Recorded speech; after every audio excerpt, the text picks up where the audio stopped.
welcome. I'm here in England, in Yorkshire, and I'm sitting with some very interesting person. Actually, I have to ask if he is a human. He's part human, but I hear that you are a hybrid, so you're not just human. Simon Parkes is with me, and he's pretty well known in this area. You are in politics also. Can you introduce yourself? What are you, and what's your background? Certainly. Well, first of all, it's really nice to meet you. Thank you for coming and doing the interview. It's very good. You're a nice person, and I only do interviews with nice people. For those who don't know me, I suppose the best thing to start off with would be to say that I come from a family that's been with the espionage side, with MI5, MI6, National Security Agency. Yes. So having parents that were in that sort of environment and that field, I suppose I was always going to grow up. Also Freemasons and so on? Or? My grandfather was. Okay. Yes, I think in those days women weren't allowed to join, so my mother wasn't. But my grandfather certainly was. So having come from a family like that, then you are going to be different to a certain extent anyway. Yeah.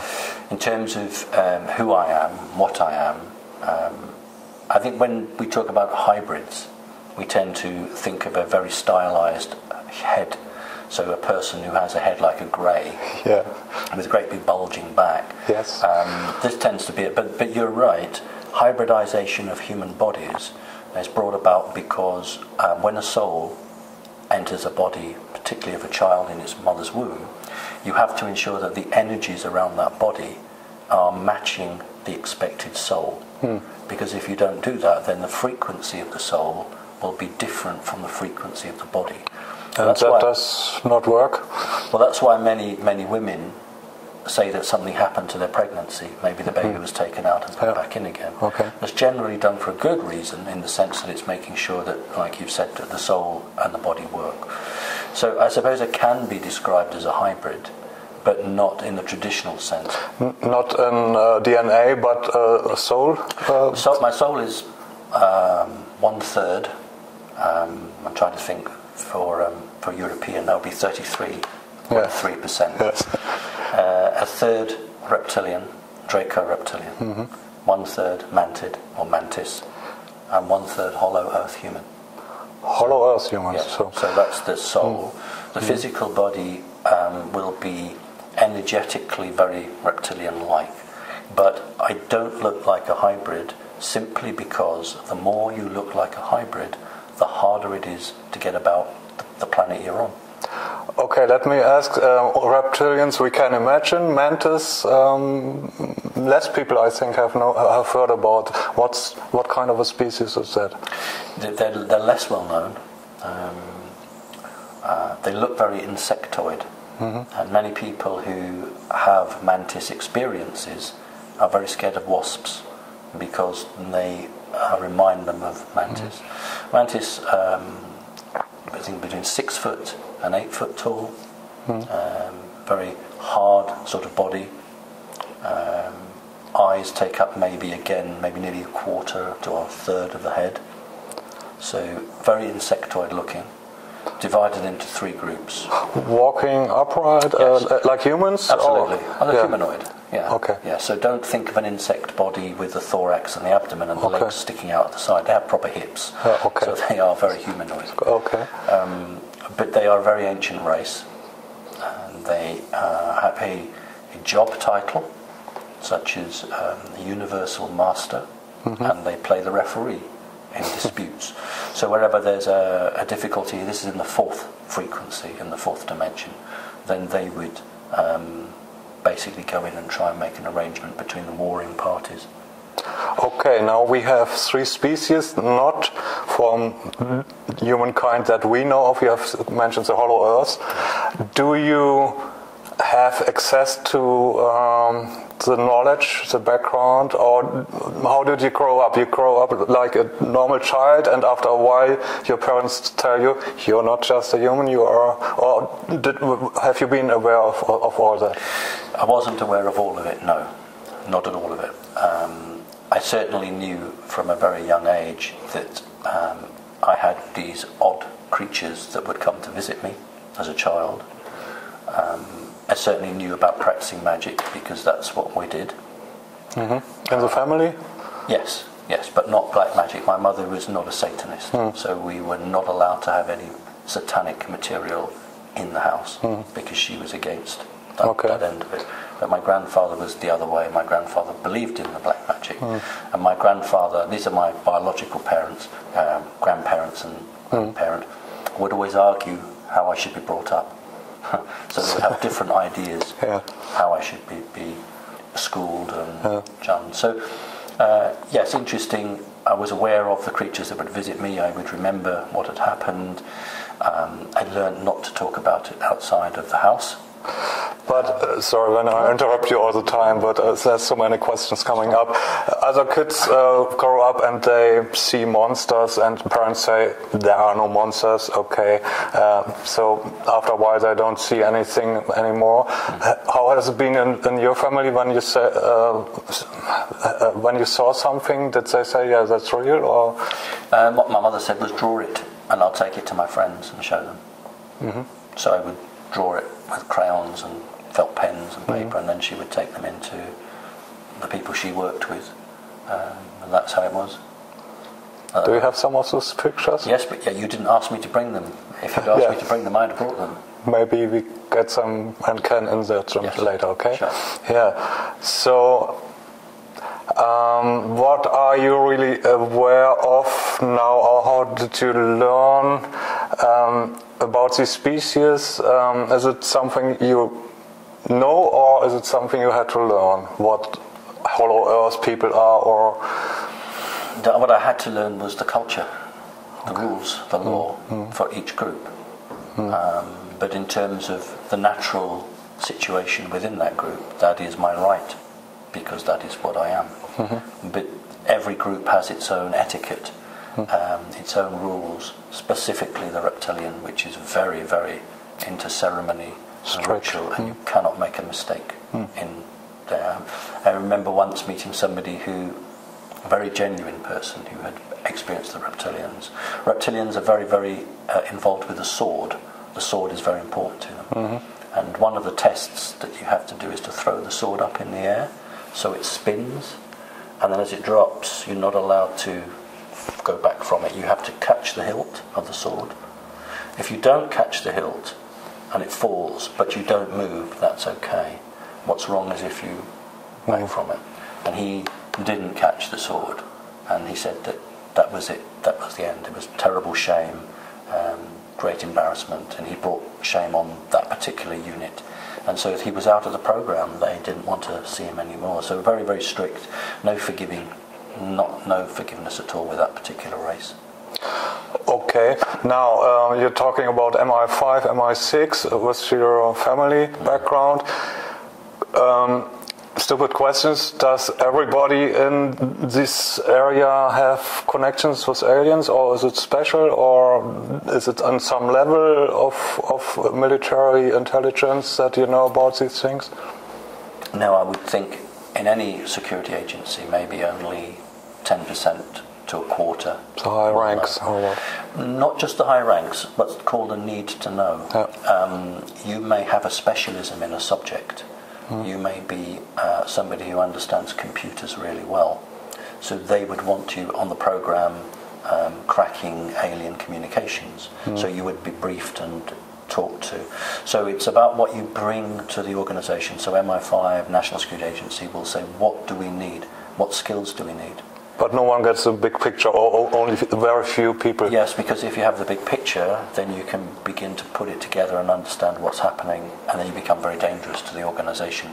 In fact, the Americans and the British learnt with this compartmentalisation from the Germans. In 1936-37, when the Germans were building what became the Fritz X bomb, the first radio-controlled or TV-controlled bomb, guided bomb. And I think the Germans sank an Italian battleship with it. The 3 German companies working on it, and because they were 3 separate Gesellschaft, what they did was They compartmentalized all the teams, so no team from one company could talk to the team of the other company, and that set the model right through to this day. So that's where it comes from. So need to know is just the English, the good impression, the short word for it, but it was invented back then. Absolutely. And nobody knew that they were building a bomb, or what? The only people who knew they were building a bomb were the people at the end of the line who actually had the device on chains, because that's how they used to do it, and have it suspended from the ceiling. But the guys who were working on the TV camera, they wouldn't necessarily know. The people on the homing device wouldn't know. It's only when you looked at the casing of the device that was obvious that it was a bomb. But they had all the technology in 1936, TV and homing. Did. Yes, they certainly did. So the Germans were the greatest inventors and absolutely ahead of their game. But then they'd had back-engineered equipment that they'd had from aliens. Crash in the Black Forest. Probably about between 31 and 33. But then also the channeling from the Aldebaran group, the Vril Society and Truhl Society. So they were getting help. But they were brilliant because they put it into practice. It's not easy to find out if you find a piece of technology you don't know anything about it. Well, this is what my mother did. This is my job of my mother when she worked for MI5. Her job, she received documents in German from ex-German paperclip scientists who didn't fall into the hands of the Russians, who didn't want to go to America and wanted to stay in Berlin, and what was the British quarter of Berlin. But under the new federal law, they should have been arrested and tried at Nuremberg for war crimes. But they were too important because of their knowledge. So the new West German government made them stateless, and MI5 gave them British sovereignty, managed them so that they couldn't be tried under German law. They remained in Germany. And when the major group of German scientists in America were overworked or couldn't handle a particular project, a piece of alien equipment would be sent to West Germany, to Berlin. The scientists would look at it, and the brief was always the same. What is this? What does it do? Can you make it do that? And they would then produce a document, never big, between 6-7 pages and 15 pages, blueprints, maps, all in German, which would arrive, and the agent would bring it to my mother with, in those days, it was called a dictaphone. And you used to put your foot on a pedal to make the tape. It's interesting, mother only wanted German equipment, so the typewriter she had was an Adler and Grundig. Everything was German. You wouldn't have anything other than German equipment because it was the best. And the guy who would give her the tape was a linguist. So he would say one sentence in German, one sentence in English. She would type out into English this document. And then when the document was finished, a car would arrive for her. She'd have a pass code words with the driver, get in the car, and off she'd go with it. This is the funny bit. Monday to Friday I was a schoolboy. I went to school. Saturday and Sunday, mother worked at home. I didn't. And watching her? Well, she would stop for lunch. She would leave the document on the table and go and have a lunch, and I would read it. So for about 5 or 6 years, I would just read all the documents, and it was obviously deliberate, because when the agent, whose name was Paul Dunlop, that wasn't his real name, a real character, ex-RAF fighter pilot, had his own private aeroplane, had his own racing car, and his own other cars, and he took his name off a tyre. So he said, my name is going to be Paul Dunlop, exactly. And he made a joke of it. But what was interesting, I would be about 7 years old, and he would come to the house. He was a brilliant man. I mean, maybe 12 languages, 15 languages, absolutely brilliant man. And my mother would go and make a cup of coffee, and then he would play with me. So we would lay chairs out, and we would play aeroplanes. And he would be the fighter pilot, I would be his co-pilot. And the game we would play would be Chase the UFO. So we would play that. Mother would come in with a coffee, but he wouldn't jump up and be embarrassed. He would just carry on the game until we finished a point. And the only time I was ever asked to leave the room was when Mother signed the Official Secrets Act. And I later learned there's some rule in Britain that the only people who can be there is the agent and the person. Everyone else has to leave the room. But every other time, they would have a conversation about Roswell, about space weapons, whatever, and I was never asked to leave the room. So now I look back on it now, this isn't by chance. This was deliberate. But at the time, I just accepted it. Was it your mother who wanted you to know all these things, or is it? No, it that was the rules. Because whenever a television program, an ordinary television program would come on, that they wanted me to watch, they would say to my mother, "You must let him watch this. He has to watch this television program." One of them was a program called The Prisoner, which went out, I think, on Friday for the first time in 1967 or 1968. And that was late. It was at 9 o'clock at night. And that was past my bedtime. But Mother said, you know, you have to watch this. They want you to watch it. So I would watch all the series of The Prisoner. And the other one was The Avengers. I had to watch The Avengers. I like them. So this was an instructions coming from them that's what they wanted. It was part of the plan. Now, I know you want to ask a question, but the other interesting, I was only talking to a woman the other week who, in America, and her father worked for the CIA, and she was also made to watch The Avengers and The Prisoner. So clearly, for certain families in Britain, America, and it must be in Europe as well, this was something that you had to do. And there's a pattern forming here, so I find that very, very fascinating. Yeah, fascinating is everything. Let me go back to the Germans who found a crashed UFO in the Schwarzwald.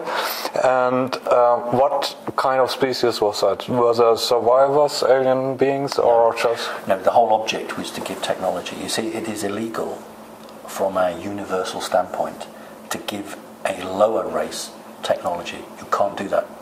But what you do is you give it as a present. So it was an accident? Yes, absolutely. Okay. Absolutely. So that you can't claim to be giving them the technology. So it would be from a grey type race working on behalf of a reptilian group, possibly in a group from Orion. So that would have been the crash there.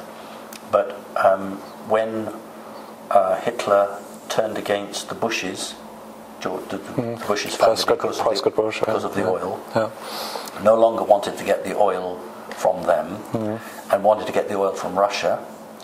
That's when the assistance broke from them, and that's when America got its own UFO crash, so that the books were balanced. The difference was that the Germans, when they went to the power plant, they didn't understand the concept of a bomb, but the Germans understood the concept of flight. So when they looked at the nuclear power plant in the crashed UFO, they didn't decide to make a weapon with it. They said, how can we power the craft? When the Americans looked at the power plant of the crashed UFO they said, how can we make a bomb out of it? And the reason for that was that you had Einstein, because Einstein, being Jewish, had left Germany a year or 2 years before, and he was involved in those projects. So that's why the Americans had the bomb and the Germans didn't, because they both had crashed technology, but they came at it from different angles. But the Germans couldn't make anything out of it to win the war, or because they didn't develop weapons, or because what was the reason? You've answered your own question. They didn't have energy-based weapons at that time. If you have a true flying saucer, let's use the word. If you have a true flying saucer, you can't put a three-dimensional weapon onto it. Because it would destabilise it. And they tried. They put 30mm cannon. They tried everything on them. It just won't work. But that's why they were working on microwaves. It was actually the Scottish, a man from Scotland in Great Britain, who discovered microwaves just before the beginning of the Second World War. And it was offered to the Americans as a part of the presents America was being offered to bring them in to support Britain during the war. So microwaves were discovered by the British, but the Germans were already working on a different form of microwave, and I think had they had another 2 to 3 years, they would have been able to mount some form of sound weapon in that craft. So the crafts were there, they were available, but they had no means of making an offensive capability out of them. And this is the difference. You see, the ordinary established historians don't understand. When Adolf Hitler talked about secret weapons, ordinary historians think he was referring to the V1 and the V2. He wasn't. He was referring to these wonderful machines, but they couldn't weaponize them. A lot of questions coming up. You can use the technology for the good or the bad, and the aliens who accidentally dropped them, what were their intentions? To give them technology for good reasons or not so good reasons? What I think there are several factions of the grey species. Yes. So, can you say something? Yes. There is a group, very high alien group, very negative to humans, called the Archons. And the Archons wish to basically turn humans into robots. One of the ways of doing that is to give a very new race, and the human race is a very young and new race, it's not really grown up at all, give it toys that it can't understand. So that was part of the parcel. The other parcel is that if I want to read your secrets, and you are in a hard copy paper world, I've either got to read your mind, or I've got to physically materialize in your building and open a filing cabinet and literally go through it.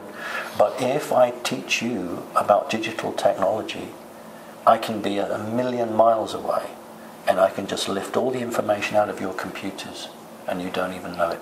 That's what we have today? That's what we have today. So whatever we are using is digital, the cameras? Well, that's why in both Angela Merkel and President Putin, Angela Merkel has 12 typewriters, Erica typewriters, and Putin has 6. And they both have the most sensitive information is no longer done on computer. It is done on 1936 typewriters, so that they can't be read by the National Security Agency.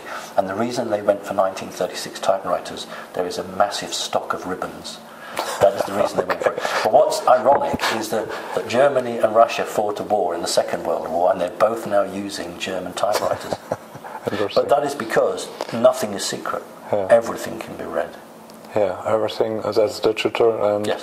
So we probably don't have an idea what can be done, because it's not only technology, but maybe there are forces that can read our mind or see what we're doing without having any bugs here.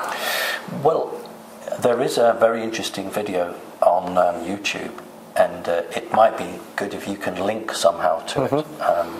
It's very famous. It's done by NASA, and it's the one where an energy beam weapon fires from Earth, and then it's an alien spacecraft takes an evasive action. I'm sure you're familiar with that. I've seen that. Well, what happens is that back in those days, that was Ronald Reagan's Star Wars, that the weapon was accurate, but the software that ran that machine wasn't fast enough to cope with the weapon. Now what happens is that when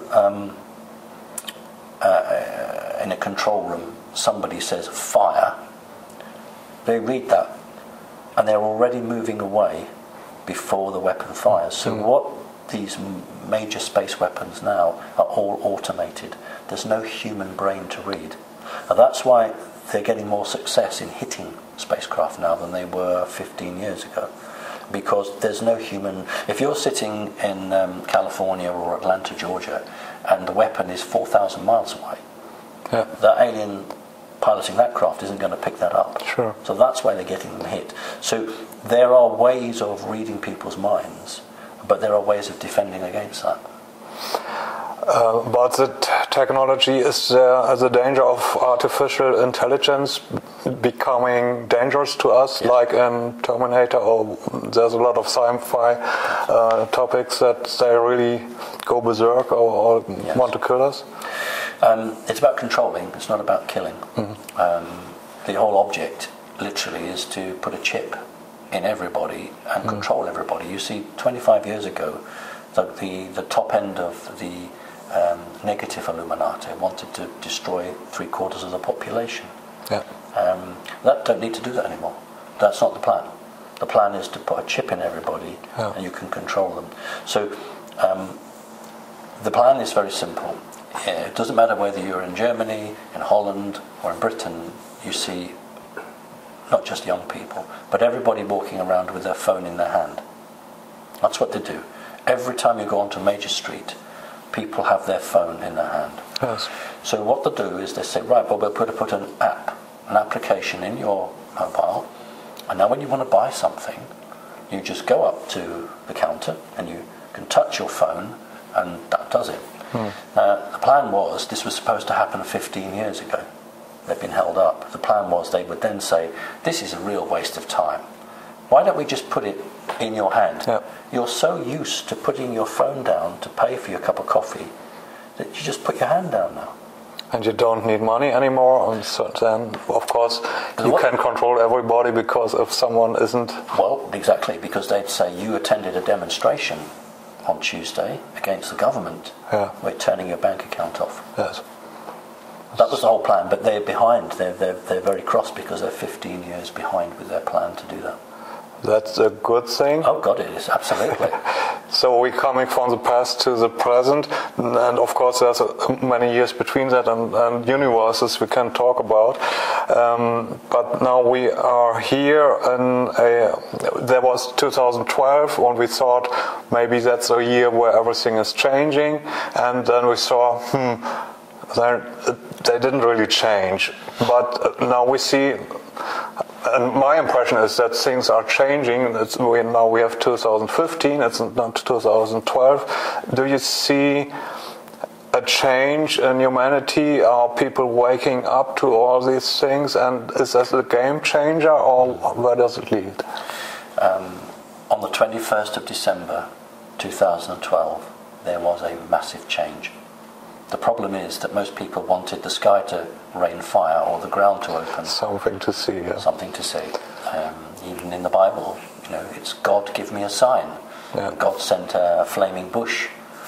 So we are in a physical 3D world, and we expect that. No, that's not how it is. It's about energy change. And in all of the major countries, Western countries, crime has gone down since 2012. Oh. But what has happened is the vicious crime, the nasty crime, has gone up. Yeah. But the overall crime figures have gone down. And that is because good people are getting better, people average are getting good, and the bad people are getting worse. So we are going to have a division between those who clearly understand one way of life and those that cannot change. And that's where we're going. And that is from 2012. So we have a game between black and white, so to say, good and bad. So and there's aliens, different, a lot of species. I think we've just mentioned a few. I think there are probably more, and they can be good or bad or something in between. Can you tell something more about those species? The important thing is that when we talk about good and bad, we have to be very clear from which perspective we're looking at. Shocking as it is for your viewers, for the reptilians do not believe them, the draconian reptilians do not believe themselves bad. They believe they have an absolute right to do what they do. So they would be absolutely shocked if you thought they were bad. So we're looking at it from our perspective, but what we use is common rules, common law, and that no one species has the right to harm another. That's my view. You have no right to force another one into slavery. So if we are looking at those who wish freedom, they must be good, and those that don't wish freedom, well, maybe they're bad. So we have two key players. We have the Draconis reptilian, and we have the Archons. These are the two major players, and unfortunately they're both very, very negative to the development of humanity. The Archons are not reptilian, or...? No, they're not. They are more of an energy-based form. They may have a reptilian signature to them, but they are of a very different life force. I've heard that the Nag Hammadi scriptures found at the Black Sea addressing the archons a lot. Yes. Is that right? Yes. And so this is where, of course, where Jesus was taught. Yeah. And they are how much influence? And is there a fight between these forces, or are they working together? Or No, the reptilians would not accept that they were being manipulated. Too proud. That they suspect it, and they know it really, but they get something out of it, so they play the game. But we have a loose confederation of humanoid beings who have a responsibility to Earth humans, who in the last 5 years have formed a council or a federation, whatever you want to call it. So that's the white dragons or something, or not? No, those would be more to do. My understanding would be what the white and the red dragons. These are ones linked with China, but we'll come back to that. So what I'm saying is that there have always been individual human races who, operating individually, have become involved on this planet to try and balance the books. But in the last 5 years, these groups have worked together as a team, and this is what's causing the change, because one group on its own couldn't counter the negative effects, but 5 or 6 groups working together can, and that's where we are at the moment. You said they're humanoid, but that doesn't mean humans like us. No. So they can, you said 4, 5 or 6 species. Can you elaborate about them? Well, what I would say is that all humans originally had 12 strands of DNA. Okay. And sometime between maybe 220, 250,000 years ago, the humans were tricked by a reptilian task force and had the 10 strands removed. But the law of the universe is that living matter like that cannot be destroyed. And so it was turned into an energy form and phased between the 3rd and 4th dimension, and that's what your higher self is. That's what hangs over your body. And so when the New Age talks about ascension, that's not really right. We're actually drawing our DNA into our bodies energetically. Now, each of those strands of DNA relate to an alien race. Because through that we have connection to any race really, but any race that has a connection with humans. So a race that's playing a very important part at the moment are the Nordics in terms of Russia, and the tall whites in terms of America. So you have a range of beings right across the spectrum, all either just vying for some bit of real estate, as the Americans would say, or positioning themselves so when the change comes, they want to be in on the act. And you know, if nothing else comes out of today's meeting, what I would say is the most important time for humanity is when one system falls, there is a vacuum, and then the humans hopefully get their act together and build a new system.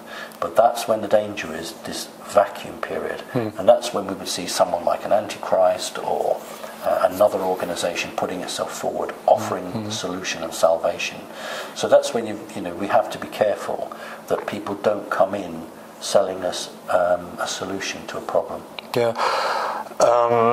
It's complex. There are these forces who want to work for humanity together, but there's also the negative forces, and they're all working together with parts of governments. Yes. Let us take America.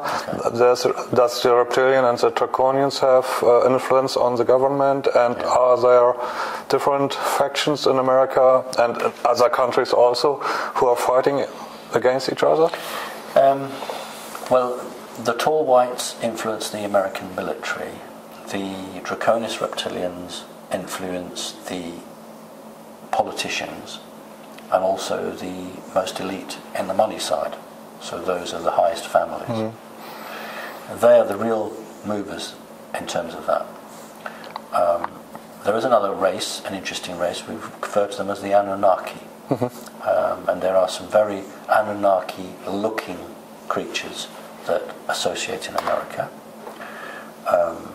So America, unfortunately, at the moment, is very heavily led by negative off-world entities.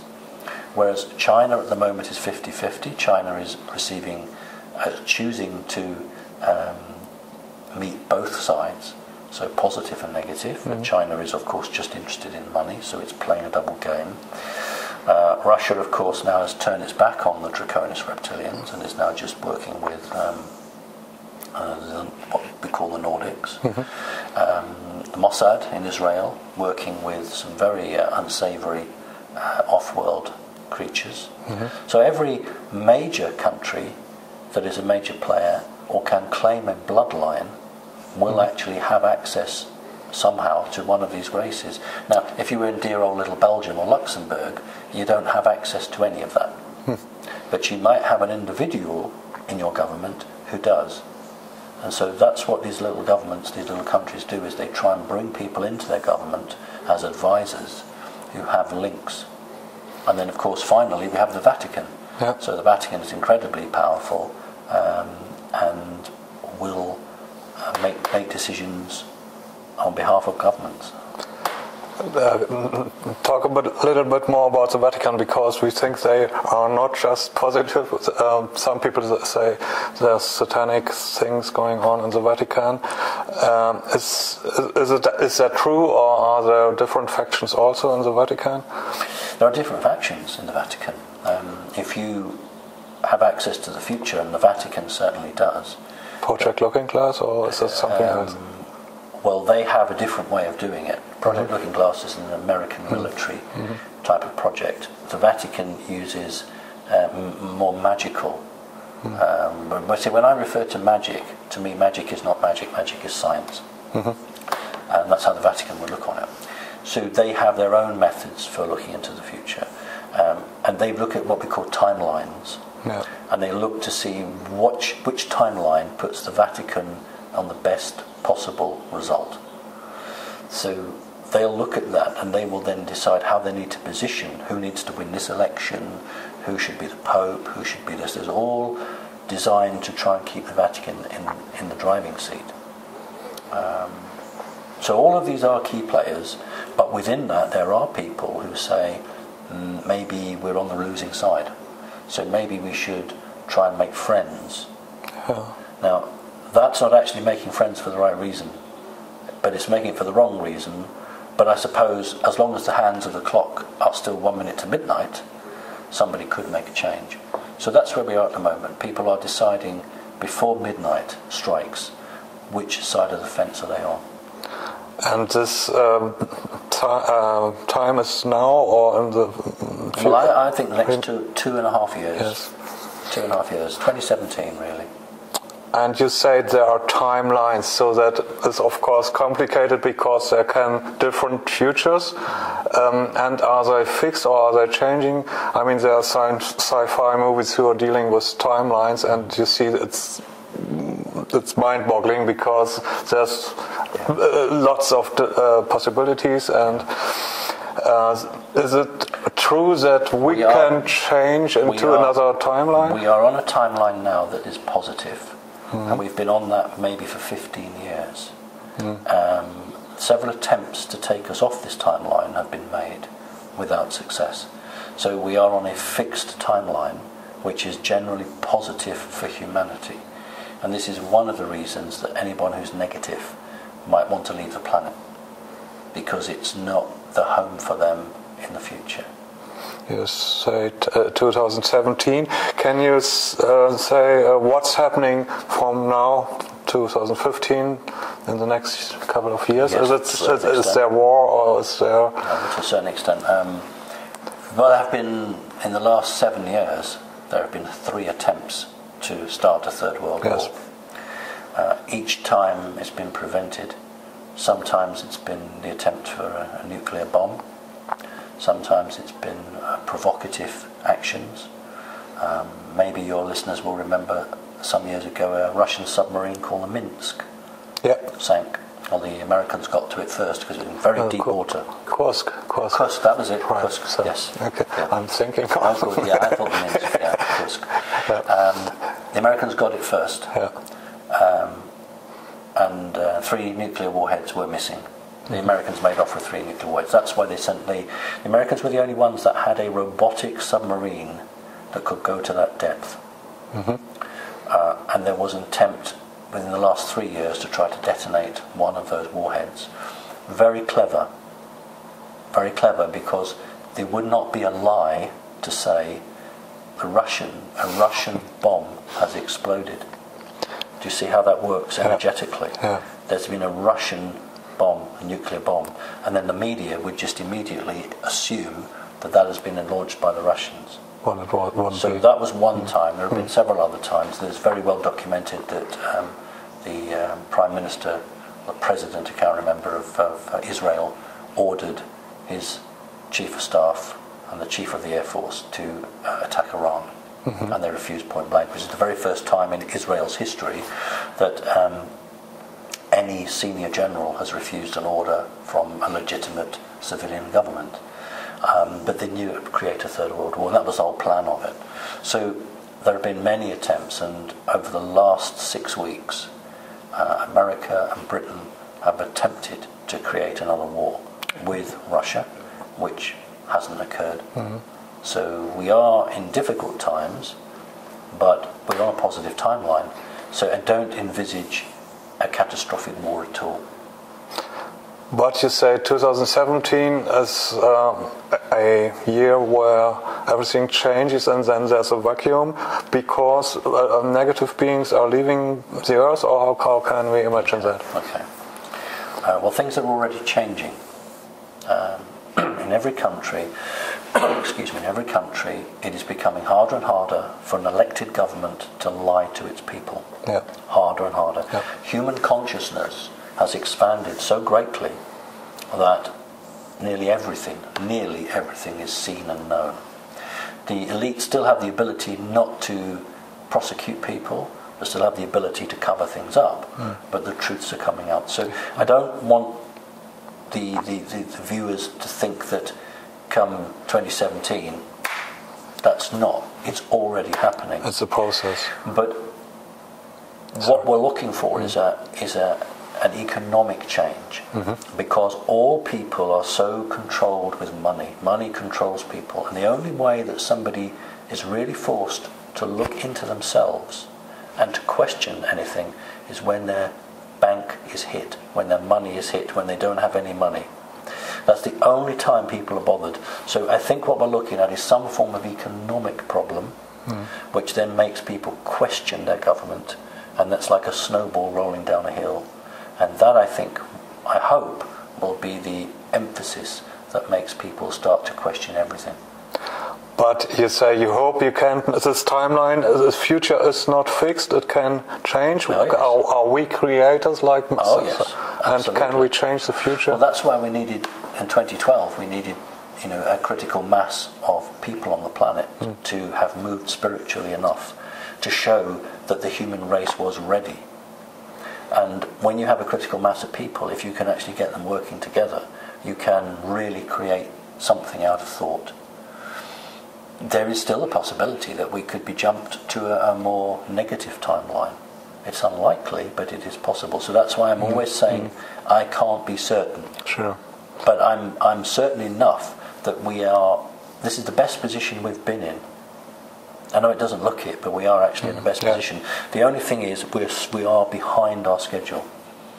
The positive forces and the negative forces are behind also. So yes, but the point is that the humans in their development the last 6 months have been slowed down. That's what I mean. So they're behind. They were doing really well, and then probably there was what we call a blanket of energy around the Earth. It was a reptilian energy. It was like if you imagine dropping a blanket over something, it smothers it, doesn't it? It smothers it, and this is what they did. And it's had a slowing up effect on people's spirituality. But also the negatives are delayed, but the negatives are delayed more. The negatives have been delayed on a technological level and also on an energy-based level. So if we were to look at the two on balance, then the positive side is ahead, but not by much. And there's a deadline for the dark forces to reach their goal, or? That's right, 2017. Yeah.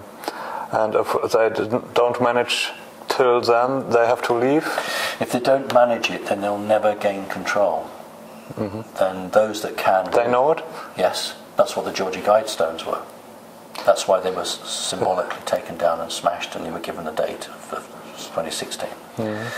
Those that can leave will leave. Those that can leave have already probably left with all the gold that they could take with them. But there will be an awful lot of people who can't leave. They'll be the ones that'll be running around with not knowing what to do. Can you elaborate on how many aliens of several species are on Earth? And very few. Draconis reptilian, just a few hundred.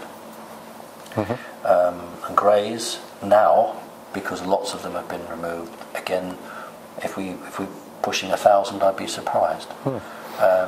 Nordics, just 3, 4, 5, 6. Because they will come in for a meeting and go out again. You don't want people to think that all these alien groups sit there all the time. They don't, because you can get caught, you can cause problems. So they will come in, have a meeting. This is what happens with the Rothschilds. Once a quarter or once a month, depending. The Rothschilds will sit down with all heads of family. They have these chairs with the holes in the back, so for the tails of the, is that right? Spines as well. Yeah. Okay. Yeah.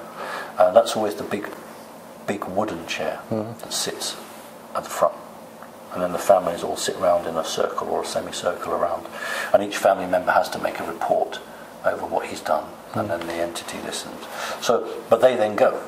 So they don't sit there all the time. How do they go, by spacecraft, or are there portals like something? A portal, yeah. And has it to do with the portals 2017 that they are being closed or something? Yes.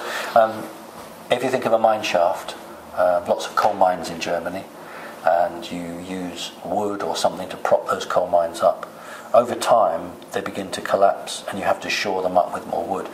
Well, part of the CERN collider, the CERN device, was to literally push energy up the portal to push it back out to maintain it because it's collapsing. That was one of the reasons for the device. And did it work?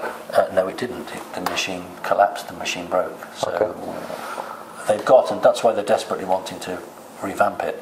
They've got till 2017, because by 2017 this particular portal will collapse.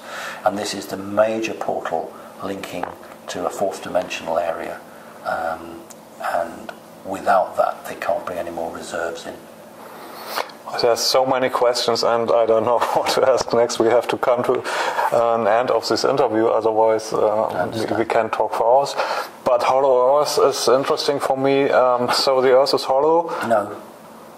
Not on the physical level? Or you said you come from hollow Earth? I know, it's the terminology. I don't want you to think of a ping pong ball. It's not like that.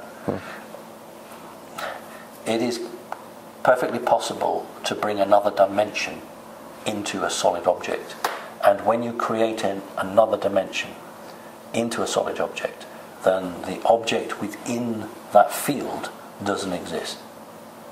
So you can have a fourth dimension in a third dimension object. I see. But the chair or the table isn't there.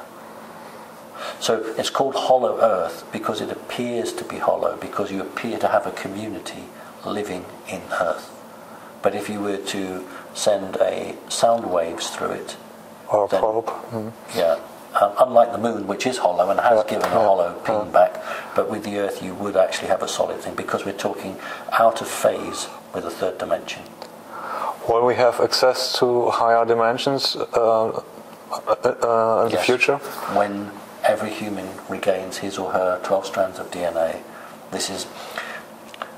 People think that this is what they're about, this is what humans are about. This is not what humans are about. When humans connect with their 12 strands of DNA, they will learn what being human is. We won't need the internet because we'll have telepathy. All humans originally had telepathy. Telekinesis, the ability to move objects around, that's normal for humans with 12 strands. But you see, a human with 2 strands of physical DNA, which is what we have on this planet, you are intelligent enough to work, but you're not intelligent enough to think yourself out of prison. That's a slave system. This is why we only have 2 strands of DNA. But when we reconnect, energy-wise, we will be able to create a reality. And the best way I can describe it is like that. You create a reality here, and the denseness is incapable of reaching your thought, because you have created another way beyond the thought processes of this entity. And that is the only way humans will become free, because they will change their reality. They will change their way they are. On a physical way, it's like if you go to get the bus at 9 o'clock in the morning, and you think, right, I'm going to go at 5 to 9 in the morning. So that's a physical, but on an energy way, you can change how you are. And that is what will happen. Because other than that, we will not be able to outthink these creatures who are vastly superior intellectually to us. Is there anything that we, our audience, can do now to change the game for themselves, to remember what we really are, or is there any advice for our audience? It's difficult, because humans generally always want an organisation to come in and save them. Yeah. And I always make the joke about the 7th Cavalry, they blow the bugle and the 7th Cavalry gallops to the rescue. Yeah. And all throughout, on a serious note here, all throughout Earth's history, people have looked for a saviour. And this is wrong. Because people need to look to themselves. So I say to people, trust yourself. When you see somebody, ask yourself, is he or she real? Are they genuine? It's what they're saying, does it sound good for me?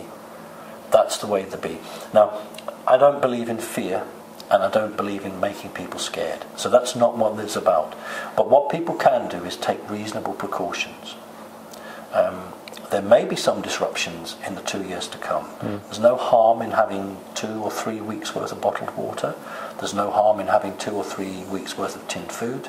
And if you have a cat or a dog, bring some of that in. Have a method for cooking, gas canisters. But it's not about starvation. It's about disruptions, maybe to power supply, maybe rationing of fuel for motor cars. So that's how we can prepare on a physical level. On an energetic level, find other people like yourself, find groups, because at some point the internet will be taken down. Not forever, but for a period of time. So establish contact now with groups, and form meditation groups, send healing to different places. If you think that there's a political leader who is under pressure, send some good work to him or her. So actively take the fight to the enemy. Now that's where we are now. But if a person doesn't want to do that, doesn't want to put their head above the parapet, as we say in England, that's fine, I fully understand that. There's other things they can do. They could do some research, or they could support their friends. So everyone who's good should do what they can to help others. And that's the difference between serving yourself and serving the wider population. So what I'd say to people is, don't panic, trust yourself, and if you can help the human population, please do so. So that's a nice ending of our interview. Of course, we could talk for hours, like I said before, but there's a lot of interviews around on the internet with you, and Henning Witte will do some with you, and it's very interesting. It's been great to talk to you, and I hope our audience will make something out of it. Good. And thank you for the insight. Pleasure. Thank you.